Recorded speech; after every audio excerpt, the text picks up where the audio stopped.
I, Amanda Collins, 34 years old, never thought my family's dismissive attitude toward my career would lead to the most satisfying revenge I've ever experienced.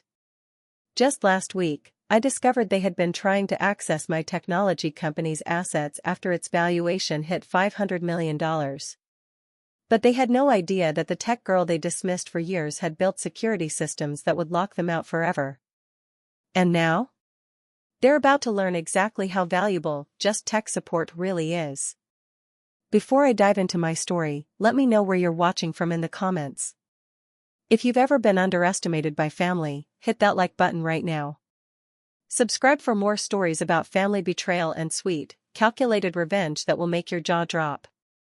Trust me, you'll want to stick around to see how this all unfolds. I grew up as the only daughter of Richard Collins, a successful real estate developer in Boston who prided himself on his business acumen and social connections. My childhood was comfortable but emotionally sparse, especially after my mother died when I was 10. Mom was a brilliant computer programmer who taught me my first coding language when I was just 7. She encouraged my curiosity and technical mindset, qualities that my father never quite understood or valued. My world changed dramatically when I was 12 and Dad remarried.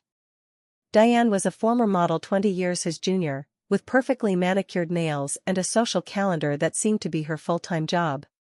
She came with 2 children from a previous marriage, Jason, who was 13, and Kimberly, who was 11. "Amanda, isn't it wonderful?" my father said the day he announced their engagement. "You'll have siblings now. A proper family." But it never felt proper to me. From the beginning, there was an invisible line drawn between us.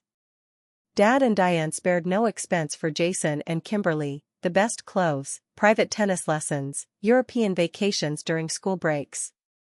Meanwhile, I spent hours in my room with my computer, teaching myself programming languages and building simple applications. By the time I was 16, the contrast in how we were treated had become painfully obvious.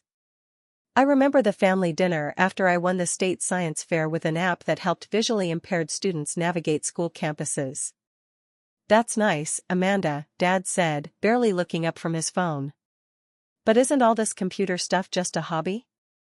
You need to think about a real career path." Later that same evening, Jason announced he'd made the varsity basketball team, as a bench player, and Dad ordered champagne for the adults and sparkling cider for us kids to celebrate. "That's my boy," he beamed, clapping Jason on the shoulder. "Athletic scholarship potential right there. That's how you set yourself up for success." The pattern continued through high school. When I was accepted to MIT with a substantial merit scholarship, my achievement was acknowledged with a perfunctory nod at another family dinner where Kimberly's acceptance to a mid-tier liberal arts college was celebrated with an elaborate party. "Well, MIT is fine for someone with your interests," Diane said, sipping her wine. "But Kimberly will be making connections that will last a lifetime. That's what really matters in business." College was liberating. For the first time, I was surrounded by people who spoke my language, who valued innovation and technical expertise. I thrived academically and began building a network of like-minded peers who would later become crucial to my success. One of them was Brian Fisher, a brilliant programmer who would eventually become my company's CTO and most loyal ally. When I graduated summa cum laude with dual degrees in computer science and business administration, my father and stepmother attended the ceremony but left immediately after to attend a charity gala. Jason had just secured an entry-level position at Dad's company, and Kimberly was planning her wedding to the son of one of Diane's social circle friends. "It's great you've done well in school," Dad told me as they were leaving, "but the real world is different. You might want to consider applying for a position in our IT department. At least it would be stable work." I declined. Instead, I took a job at a struggling tech startup where I could have meaningful input and equity. My first year out of college, I lived in a tiny apartment with 3 roommates, working 80-hour weeks while Jason drove a company car to his cushy position and Kimberly planned her honeymoon to Bali. Even then, my achievements continued to be downplayed. When my first startup showed promise and secured initial funding, I tried sharing the news with my family. "That's nice, dear," Diane said during a rare family dinner I attended. But isn't technology so unstable? All these companies come and go. Not like real estate, that's something tangible. Jason smirked across the table. Yeah, sis, how much are you making at this little hobby company of yours? Because Dad just approved my first deal. 7 figures. I stopped trying to share my professional life with them after that. I also refused any financial help from my father, determined to make it entirely on my own. When my first startup was acquired and I walked away with enough money to fund my next venture, I didn't tell them. They wouldn't have understood the significance anyway. The distance between us grew, but so did my resolve. Their dismissal had become the fuel for my ambition. After the acquisition of my first startup, I took 6 months to plan my next move. The cybersecurity landscape was evolving rapidly, and I had identified a critical gap in the market. With Brian Fisher and 2 other trusted colleagues from MIT, I founded SecureFlow, focusing on developing innovative authentication systems that could protect enterprise data while remaining user-friendly. "You're founding a security company?" my father questioned when I mentioned it in passing during a holiday call. "Isn't that more of a man's field?" The casual sexism stung, but I'd grown accustomed to it. The early days of SecureFlow were challenging. We worked out of a converted warehouse space, sleeping on air mattresses when deadlines loomed. I poured my acquisition earnings into the company, living as frugally as I had during my first post-college year. There were moments of doubt, nights spent rewriting code until my vision blurred, weeks when potential investors walked away because they couldn't see a woman leading in the security space. Our breakthrough came 18 months in, when I developed a proprietary authentication system that utilized behavioral biometrics. The system learned how users interacted with their devices, their typing rhythm, mouse movement patterns, even how they held their phones, creating a security layer that was nearly impossible to spoof. We called it identity lock. "This is revolutionary," Brian told me the night we successfully tested the beta version. "This changes everything." He was right. Within 3 months of launching Identity Lock, we had secured contracts with 2 Fortune 500 companies. 6 months after that, our client list had grown to include government agencies and international corporations. SecureFlow began to attract attention not just for our technology but for our rapid growth. As the company expanded, I hired top talent, built out our campus in Cambridge, and continued to innovate. We developed complementary products around Identity Lock, creating a comprehensive security ecosystem that was quickly becoming the gold standard in the industry. And yet, whenever I visited my family, which became increasingly rare, I was still treated as an afterthought. "Amanda works with computers," my father would explain dismissively to his friends at the rare social event I attended, never mentioning I was the CEO of a rapidly growing company. The requests started coming as news of SecureFlow's success began to appear in business publications. First, it was Kimberly calling because her laptop was running slowly. Then Jason needed help recovering deleted emails. Dad wanted assistance setting up his new smart home system. "You're good with this tech stuff," Diane texted. "Can you help Richard with his phone? It keeps freezing." I became the family's de facto IT department, the irony of which wasn't lost on me. The CEO of a cybersecurity firm reduced to explaining how to force quit applications to people who had never bothered to understand what I actually did for a living. The Thanksgiving dinner, 3 years after founding SecureFlow, was the breaking point. We were gathered at my father's expansive home in Wellesley, and I had just closed a $10 million funding round the day before. The company valuation had hit $85 million. I was exhausted but proud, and decided to share the news. "That's wonderful, Amanda," my father said perfunctorily before immediately turning to Jason. "But speaking of success, tell everyone your news, son." Jason puffed up with pride. "I've been promoted to regional director. Dad's putting me in charge of all New England development." The table erupted in congratulations. My father ordered a special bottle of scotch to toast Jason's achievement. My funding announcement was forgotten in seconds. Later that evening, as we moved to the living room for coffee, Diane's phone began malfunctioning. Amanda, she called across the room, interrupting my conversation with a family friend, come fix this. It's doing that thing again. When I hesitated, she added with a wave of her hand, it's nice that Amanda can help with our computers since she's just tech support. The room went silent. Even my father looked uncomfortable. I'm the CEO of a cybersecurity firm valued at $85 million, I said quietly. I'm not tech support. Diane laughed nervously. Oh, you know what I mean. All that computer stuff is the same, isn't it? I left early that night and made a decision on the drive back to Cambridge. I would stop seeking their approval. I would stop trying to make them understand. I would focus entirely on building secure flow and surround myself with people who valued me for who I really was. Over the next 2 years, I limited contact with my family to occasional texts and obligatory holiday calls. I stopped attending family functions where I'd inevitably be asked to troubleshoot devices or explain basic technology concepts to people who had no interest in understanding what I actually did. Secure Flow continued its exponential growth. We expanded internationally, opened offices in London and Singapore, and acquired smaller security firms to enhance our capabilities. Our client list included central banks, defense contractors, and technology giants. I no longer shared company milestones with my family. When we hit $200 million in annual revenue, when we were featured on the cover of Forbes, when we were named one of the most innovative companies by Fast Company, these triumphs I celebrated with the people who had been there for the journey, my team, my friends, my chosen family. Everything changed last spring. SecureFlow had developed a revolutionary quantum-resistant encryption protocol that attracted serious acquisition interest from multiple tech giants.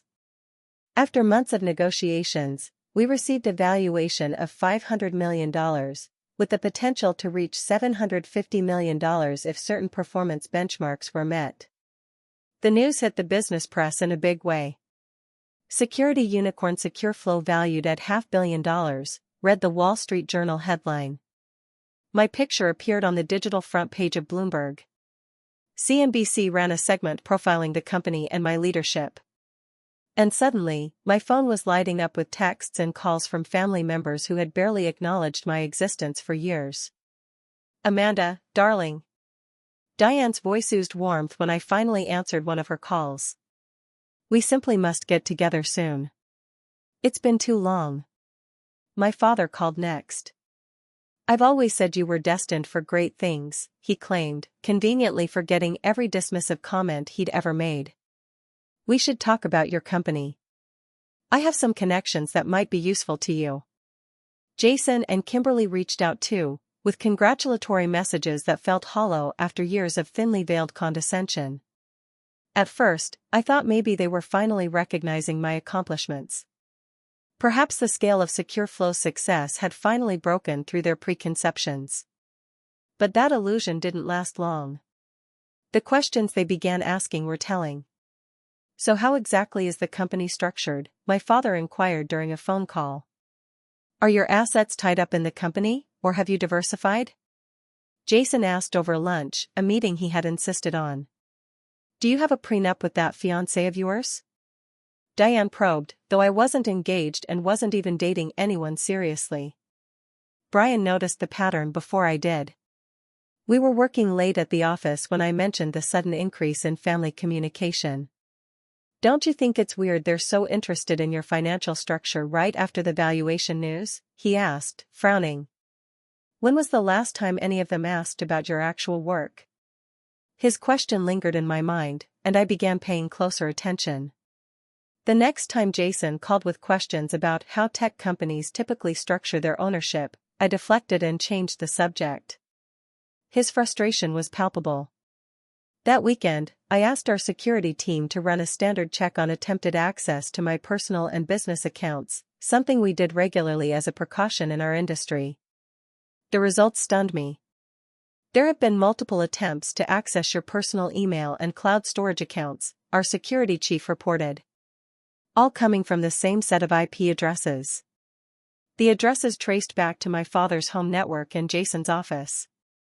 While I was processing this information, my assistant Rebecca made another discovery. A former colleague who now worked at my father's real estate firm had reached out to her with a warning. Richard Collins had been asking his legal team to draft documents claiming that Secure Flow had been developed using family resources and intellectual property developed under the Collins family business umbrella. He's been telling people that he provided the seed money for your company, Rebecca told me, showing me messages from her contact. And that you had agreed to make the company a family business venture. It was a complete fabrication. I had intentionally rejected any family financial support, building Secure Flow entirely with my own funds and later, outside investment. I had documentation of every dollar that had gone into the company. The final confirmation came when Samuel Winters, my father's longtime lawyer, requested a meeting. Sam had known me since childhood and had always been kind to me. Over lunch at a quiet restaurant, he looked uncomfortable. Amanda, I'm telling you this because I've known you since you were in pigtails, and what they're planning isn't right, he said, his voice low. Your father and step-siblings are preparing to sue for a portion of Secure Flow, claiming they provided essential support and resources during its founding. That's completely false, I said, my hands shaking with anger. I know, Sam replied. I told Richard the First wanted no part of this, which is why I'm retiring next month. But you should know they're serious. They've already retained Harrington and Associates. Harrington and Associates was one of the most aggressive litigation firms in Boston. Any lingering doubt was erased the following week. I had gone to my father's house to confront him directly, but when I arrived, I heard voices coming from his study. The door was ajar, and I could hear my father, Jason, and what sounded like another lawyer deep in discussion. Once we establish that family resources were used, we can claim at least 30% ownership, the unfamiliar voice was saying. Amanda has always been naive about business matters. We can leverage that. She's just a tech person, Jason added. She doesn't understand the legal and financial sides like we do. We'll present this as us protecting her interests. The important thing, my father said, is to move quickly before the acquisition is finalized. We need to position ourselves as entitled to a significant portion of the proceeds. I didn't confront them. I quietly left, understanding finally and completely that my family had never seen me as anything more than a resource to exploit. The tech girl had become valuable, so now they wanted to claim ownership of what I had built. The pain was indescribable, but it quickly hardened into resolve. They had shown their true colors, and now I would show mine. I spent the entire night driving aimlessly around Boston, my mind racing with hurt and betrayal. At sunrise, I parked by the Charles River and watched the rowing teams practice, their synchronized movements oddly calming. By the time I returned to my apartment, emotional exhaustion had transformed into cold determination. I called Brian first. I need you at my place. Now. Bring your laptop, I said without preamble. My family is coming after the company. Within an hour, my living room had become a war room. Brian sat at my dining table, already running network analyses. Rebecca arrived next, armed with files and a timeline of all family communications. By noon, we'd been joined by Elaine Carter, SecureFlow's razor-sharp corporate counsel, and Gregory Mason, a digital forensics specialist who had helped us with security audits in the past. Let me get this straight, Elaine said after I'd explained everything. Your family, who has contributed exactly $0 and zero effort to your company, is planning to claim they're entitled to a significant ownership stake because, why exactly? Because they're greedy opportunists who think I'm too naive to protect myself, I replied. Well, they picked the wrong tech CEO to underestimate, Brian muttered, not looking up from his screen. I've confirmed 16 distinct attempts to access your personal accounts from their IP addresses over the past 3 weeks. That's the definition of unauthorized access under the Computer Fraud and Abuse Act, Elaine noted, making notes on her legal pad. I've got something else, Gregory said, connecting his laptop to my TV screen. I've been analyzing the metadata from the emails Rebecca forwarded. Your stepbrother Jason has been in contact with someone inside Secure Flow. He displayed a series of email headers showing communication between Jason's personal email and an account belonging to Michael Deaver, a recently hired sales executive. Deaver's been forwarding internal documents, Gregory continued, showing evidence of file transfers. Nothing classified or proprietary yet, but definitely confidential company information. Fire him, I told Rebecca immediately. Lock all his accounts and escort him out today. Full security protocol. She nodded and stepped away to make calls. We need to operate on multiple fronts, Elaine said, taking charge of the legal aspects. First, we need to ensure the company structure is absolutely bulletproof against these claims. Second, we need to document every single attempt they've made to access your accounts or company information. Third, we need to prepare for potential litigation. I want a comprehensive security audit, I told Brian. Every system, every access point, everything. If they've been trying to get into my personal accounts, they might try company systems next. For the next week, we worked around the clock. The acquisition negotiations were placed on a temporary hold while we focused on securing the company against both digital and legal threats. What we discovered shocked even me. The security audit revealed that Jason had attempted to use old passwords of mine on multiple company platforms. Gregory traced digital fingerprints showing attempts to access SecureFlow's financial records and cap table information. Elaine and her team worked to reinforce the already strong documentation proving that SecureFlow had been founded entirely with my own resources and investment. We've established an unbreakable chain of evidence, she assured me. Every dollar that went into this company is accounted for, and none of it came from your family or their businesses. But the most startling discovery came from Gregory's deeper investigation into Jason's communications. Your father and stepbrother have been hiding assets in offshore accounts, he explained, showing me documents he had uncovered. They've been systematically moving money to Panama and the Cayman Islands to avoid taxes. Based on what I'm seeing, they've concealed approximately $30 million from the IRS over the past 5 years. I stared at the evidence in disbelief. Are you absolutely certain about this? 100%, Gregory confirmed. And there's more. While digging into Jason's emails, I found evidence that he was involved in a data breach at his firm last year, one that compromised client information. They covered it up instead of reporting it as required by law. The pieces were falling into place. Not only could we defend against their baseless claims, but we had discovered genuine wrongdoing that could serve as powerful leverage. Let me be very clear, Elaine said when I mentioned the possibility of using this information. We cannot and will not blackmail them. That would be illegal and unethical. However, if they pursue litigation against you, all of this would likely become part of discovery, and we would have an obligation to report some of these findings to the appropriate authorities. I nodded, understanding the distinction. So we prepare to defend, but we don't threaten. Exactly, she confirmed. We respond to aggression but don't initiate it. Over the next few days, we finalized our strategy, a 3-pronged approach focusing on legal defense, digital security, and careful documentation of all family attempts to gain unauthorized access. Brian implemented my proprietary security protocols across all systems, essentially creating an impenetrable digital fortress.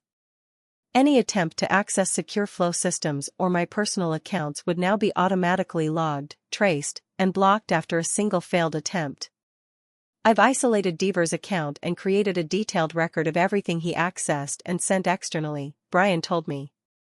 The good news is he didn't have access to anything truly damaging. And I've completed a full legal review of all company documentation, Elaine added. You've maintained impeccable records, Amanda. There isn't a judge in the country who would rule in their favor based on the evidence. By the end of the week, we were as prepared as we could be. I knew confrontation was inevitable, but I didn't expect it to come quite so soon, or at my own home. The doorbell rang on Sunday afternoon as I was reviewing security protocols with Brian. My building's security system showed my father, Jason, and Kimberly standing in the lobby. Your family is here, Brian said, looking at my phone screen with raised eyebrows. Perfect timing, I replied. You stay. I want a witness. When they stepped off the elevator, I was waiting by my open door, arms crossed. This is a surprise, I said coolly. Amanda, darling, my father beamed, stepping forward to embrace me as if nothing was wrong. I stepped back, avoiding his touch. His smile faltered. Can we come in? Family business to discuss, he said, his tone conveying that he expected to be welcomed. I led them into my living room, where Brian sat with his laptop. Jason frowned when he saw him. This is a private family matter, he said sharply. Brian is my CTO and most trusted advisor, I replied. He stays. Fine, my father said, taking a seat without being invited to do so. Amanda, we've been so proud watching your success from afar. It's remarkable what you've accomplished. The abrupt shift to effusive praise after years of dismissal was jarring. I remained standing, silent. The thing is, he continued when I didn't respond, we've been thinking about how to formalize the family's involvement in your company. After all, we've supported you throughout this journey. Kimberly nodded eagerly. We're also invested in your success. How exactly have you supported me? I asked, my voice steady. Well, emotionally, of course, my father replied smoothly. And there were all those early conversations about business strategy. My advice about corporate structure. The family connections we've shared with you over the years. I almost laughed at the absurdity. None of that ever happened. Don't be ridiculous, Amanda, Jason cut in. Dad's been mentoring you since you started this tech thing. My father reached into his briefcase and pulled out a folder. We've taken the liberty of drafting some paperwork. Nothing complicated, just formalizing the family's ownership stake in Secure Flow. We're thinking a 40% share would be appropriate, given our contributions. He slid the document across my coffee table. I didn't touch it. There have been no contributions, I stated flatly. Not financial, not advisory, not emotional. In fact, until Secure Flow was valued at $500 million, none of you showed the slightest interest in what I was building. That's simply not true, my father said, his genial mask slipping slightly. We've always supported your hobby. My hobby? I repeated. You mean my company? The one you dismissed for years? The one you're suddenly interested in now that there's serious money involved? The room fell silent. Brian typed quietly on his laptop. What's he doing? Jason demanded, pointing at Brian. Logging this conversation, Brian replied without looking up. Standard security protocol. I'm aware of what you've been doing, I said, looking directly at my father. The unauthorized access attempts on my accounts. The false claims about providing seed funding. The contact with one of my employees to gain insider information. Their faces registered shock, then quickly shifted to denial. I don't know what you're talking about, Jason sputtered, but his eyes darted nervously to my father. We have evidence of 16 separate attempts to access my personal and company accounts from IP addresses registered to Dad's home network and your office, Jason, I said calmly. We have emails showing your communication with Michael Deaver, who has since been terminated for corporate espionage. Now, Amanda, my father said, his voice taking on the patronizing tone I knew so well. I think you're blowing this out of proportion. We're just trying to protect our family interests. Your interests? I repeated. You have no interests in my company. You contributed nothing, and you own nothing. We'll see about that, Jason said, his face reddening. We deserve a share of what you've built. Without this family, you'd be nothing. Without this family, I might have had actual support, I countered. Instead, I built Secure Flow despite you, not because of you. My father's expression hardened. Amanda, be reasonable. We can do this the easy way, with you signing these papers, or we can make things very difficult for you and your company. Are you threatening me? I asked. I'm informing you of reality, he replied coldly. Our lawyers are prepared to file multiple claims that could tie up your acquisition for years. How do you think your investors and potential buyers will react to that kind of legal entanglement? They'll see it for what it is, a baseless extortion attempt by people who contributed nothing. Jason stood up suddenly, looming over me. You ungrateful little. Careful, Brian interrupted, still typing. Threats are being recorded. You think you're so clever with your computers and your security, Jason spat. But I have connections you can't even imagine. One call from me, and I can have regulators crawling all over your precious company. I can make sure this acquisition never happens. As if on cue, my home security system activated, sending an automatic alert to building security due to the raised voices and threatening posture. Within minutes, there was a knock at the door. Ms. Collins, everything okay in there? Called the head of building security. We were just leaving, my father said stiffly, gathering the unsigned documents. This isn't over, Jason hissed as they moved toward the door. You'll regret this. No, I replied calmly. I don't think I will. After they were escorted out, Brian looked up from his laptop. Well, that went about as expected, he said. Got it all recorded and backed up to our secure server. I sank onto my sofa, a curious sense of relief washing over me. The confrontation I had dreaded was over, and I had stood my ground. More importantly, they had shown their true colors not just to me, but to a witness. There was no more pretending, no more second-guessing myself. Send the recording to Elaine, I told Brian. And let's get back to work. They're going to make their move soon, and we need to be ready. The very next morning, a courier delivered a thick legal envelope to SecureFlow's headquarters. Inside was a notice of intent to file suit against me personally and against the company, claiming my family was entitled to fair compensation for their instrumental role in the company's development and success. They're not wasting any time, Elaine observed as she reviewed the documents in my office. Neither will we, I replied. Implement the full response plan. Within hours, our team had filed for temporary restraining orders against my father, Jason, and Kimberly, based on the documented harassment and unauthorized access attempts. The digital evidence Gregory had compiled was substantial and compelling. The judge granted the TROs, Elaine informed me later that day. They can't contact you, attempt to access any of your accounts, or come within 500 feet of you or the company offices. Meanwhile, our media team prepared for a potential public relations battle. We drafted clear, factual statements about the company's founding and history, ready to counter any false narratives my family might spread. The lockout protocols are active, Brian confirmed that evening. Any attempt to access any system connected to you or SecureFlow will be automatically blocked and logged. We've also implemented the advanced monitoring on all the family's known devices and accounts. The systems Brian had implemented were based on my own security designs, the very technology that had made SecureFlow so successful. The irony wasn't lost on me. The tech girl they had dismissed was using her expertise to protect herself from their predatory actions. It didn't take long for them to test our defenses. That night, our security systems logged multiple attempts to access company email servers and financial records.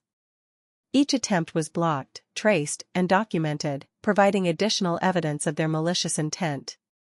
They're getting desperate, Gregory noted as he showed me the logs the next morning. They've tried brute force password attacks on your personal accounts. Amateur stuff, really. They clearly don't understand what they're up against.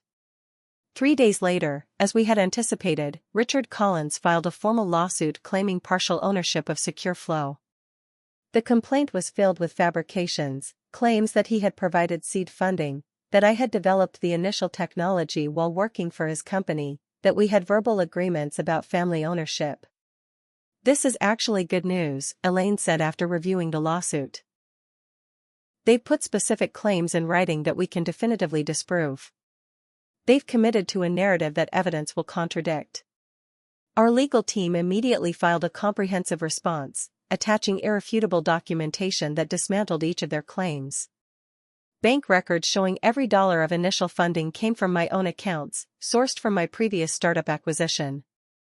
Employment records proving I had never worked for any Collins family business. Communications records showing the minimal contact I'd had with my family during the company's formative years. Testimony from early employees and investors confirming the family had no involvement. We've also included a countersuit, Elaine informed me, claiming harassment, defamation, and damages related to their interference with the acquisition process. The aggressive legal strategy was only one aspect of our response. Privately, I had made a difficult decision about the offshore account information Gregory had discovered. I can't in good conscience ignore tax evasion on this scale, I told Elaine during a confidential meeting. It's not about revenge. It's about doing what's right. With her guidance, I provided evidence of the family's offshore accounts to the appropriate authorities, being careful to explain that I had discovered this information during a legitimate security investigation prompted by unauthorized access attempts. The effects of our counteroffensive began to materialize quickly. Jason was the first to crack under pressure. A week after we filed our response to the lawsuit, he reached out to Elaine directly. Jason wants to make a separate deal, she informed me. He's willing to drop all claims and provide testimony against your father in exchange for immunity from any potential charges related to the data breach we discovered. And what do we get in return? I asked. Nothing we don't already have, she replied. His claims are as baseless as your father's. But his testimony could help expedite the legal process. I considered the offer briefly before declining. We don't need to make deals. The truth is on our side. As the legal proceedings advanced, the wider consequences of their actions began to affect my family in other ways. Diane, who had built her identity around her social standing, faced embarrassment as news of the lawsuit circulated through her carefully cultivated circles. Apparently Diane has been uninvited from 3 charity board meetings, Rebecca told me after speaking with a mutual acquaintance. No one wants to be associated with someone involved in such an ugly, public family dispute, especially when it looks increasingly like they're in the wrong. My father's business also began to feel the strain. Several high-profile clients, concerned about the allegations and potential financial improprieties, quietly took their business elsewhere. The investigation into the offshore accounts had begun, though I wasn't privy to the details. 2 weeks into the legal battle, Samuel Winters, my father's former lawyer who had warned me of their plans, reached out to Elaine. Your father wants to discuss a settlement, Elaine informed me after the call.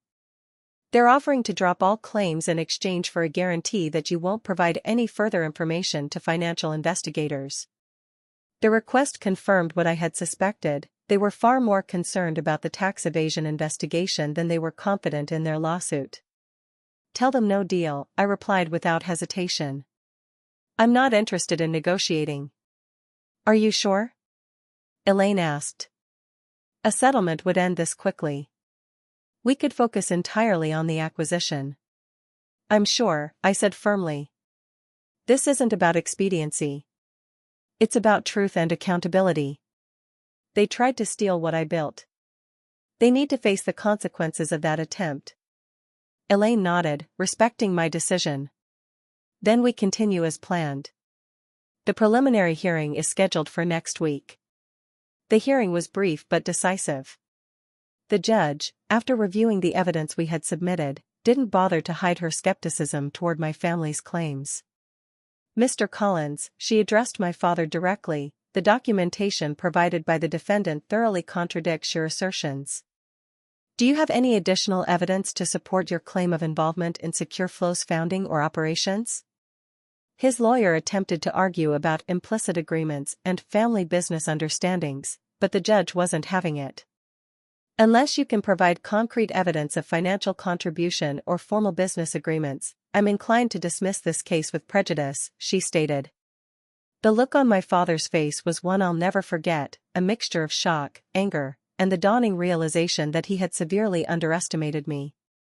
3 days later, the judge issued her ruling, dismissing all of my family's claims with prejudice and issuing a strongly worded opinion that described the lawsuit as frivolous and predatory litigation with no basis in fact or law.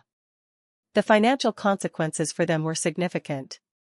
Beyond the substantial legal bills they had accumulated, the tax investigation was proceeding, and several of my father's business associates had begun to distance themselves from him. But for me and Secure Flow, the resolution of the legal challenge meant we could return our focus to the future. The acquisition talks resumed, and with the legal cloud lifted, our valuation actually increased to $600 million. As spring turned to summer, I found myself freed in ways I hadn't anticipated. The final confrontation with my family had broken the last emotional chains that had bound me to their approval. I was fully my own person now, building my own legacy on my own terms. 6 months after the judge dismissed my family's claims, Secure Flow completed its acquisition process. The final valuation came in at $1.2 billion, more than double the initial offer, driven by new contracts we had secured and enhancements to our core technology. The tech girl had built a unicorn. The day the acquisition was finalized, I gathered the entire company in our Cambridge headquarters atrium. Today marks both an end and a beginning, I told them, looking out at the faces of people who had believed in our vision. When I founded Secure Flow, I wanted to build technology that would protect what matters most. What I didn't realize was that along the way, we would build something even more valuable, a community of brilliant, dedicated people who became a true family to one another. The contrast between the support I'd found among my colleagues and the treatment I'd received from my biological family wasn't lost on anyone who knew my story. The acquisition deal had included provisions ensuring that our core team would remain intact and that I would continue to lead the security division of the parent company. With my newfound financial freedom, I established the Collins Tech Education Foundation, dedicated to providing resources, mentorship, and scholarships to young people from underrepresented backgrounds interested in technology careers. We're focusing on students who might not have family support for their tech ambitions, I explained to the foundation's newly appointed director, a former educator with experience in STEM outreach. I want them to have what I didn't, people who believe in their potential from the beginning. The foundation became my passion project, a way to transform my negative experiences into something positive for others. We funded coding boot camps in underserved communities, established scholarship programs at universities across the country, and created mentorship networks connecting established tech professionals with promising students. As for my biological family, the consequences of their actions continued to unfold. The tax investigation resulted in substantial penalties and a settlement agreement requiring repayment of all evaded taxes plus interest. Jason's involvement in the data breach at his firm became public, ending his career in real estate development. My father's company lost several major clients, forcing him to sell off prime properties to cover his financial obligations. 3 months after the acquisition was completed, I received an email from my father. It was the first direct communication since the lawsuit had been dismissed. "Amanda," it began, "I've had time to reflect on my actions and the pain I've caused you. While I still believe there was a misunderstanding about the family's role in your success, I regret how the situation was handled. Your accomplishments are undeniable, and perhaps I was wrong to dismiss your chosen path. If you're willing, I would like to attempt to rebuild some kind of relationship." The email continued with a mixture of apology and justification, ending with a request to meet for dinner as a first step toward healing. I considered the message for several days before crafting a response. "Richard, I acknowledge your email and the sentiments expressed. However, a relationship requires trust, respect, and genuine support, all of which were absent throughout my life and career. What you call a misunderstanding was a deliberate attempt to take credit for and profit from work you had nothing to do with. I have built a life surrounded by people who value me for who I am, not what I can provide them. I wish you well, but I have no interest in rebuilding a relationship based on such a fundamentally flawed foundation. Please respect my boundaries and do not contact me again. Amanda." It was brief but definitive, establishing the permanent boundaries I needed for my own well-being. I felt no anger as I sent it, only a calm certainty that I was protecting the life I had built. In the year that followed, I focused on growth, both for the company and personally. SecureFlow's technology continued to evolve under my leadership, and the integration with our parent company opened new avenues for innovation. The foundation expanded its reach, with the first cohort of scholarship recipients already showing remarkable promise. On a personal level, I found healing in mentoring young women entering the tech field. One particular student, Zoe, reminded me of myself at that age, brilliant, determined, and facing skepticism from her family about her chosen path. "My dad keeps saying computer science isn't really for girls," she told me during one of our mentoring sessions. "He wants me to study business or law instead." "Let me tell you something," I replied, feeling a deep connection to her struggle. The people who understand your value now are the ones who deserve to be part of your success later. Build your skills, trust your instincts, and surround yourself with those who believe in you. I shared with her an edited version of my own journey, emphasizing the importance of self-belief and carefully chosen support systems. As I spoke, I realized how far I had come from the young woman desperate for her father's approval. Today, Secure Flow's technology protects data for hundreds of millions of users worldwide. The foundation has provided opportunities to over 1,000 promising tech students. And I have found a sense of peace and purpose that had always eluded me when I was trying to earn recognition from people who were incapable of seeing my true worth. The family that once said I was just tech support now watches from the sidelines as I control assets they can't touch and build a legacy they'll never be part of. But the best revenge wasn't just succeeding, it was succeeding entirely on my own terms, creating something meaningful, and helping others avoid the struggles I faced. If you've ever been underestimated by family or friends, I hope my story gives you strength. Remember that those who don't see your value don't deserve to share in your success. Have you experienced something similar? I'd love to hear how you overcame it in the comments below. Don't forget to like this video if it resonated with you, subscribe for more stories of triumph over adversity, and share with someone who might need to hear this message today. Thank you for listening to my journey, and remember, your worth isn't determined by those who fail to see it, but by your own belief in yourself and the positive impact you create in the world.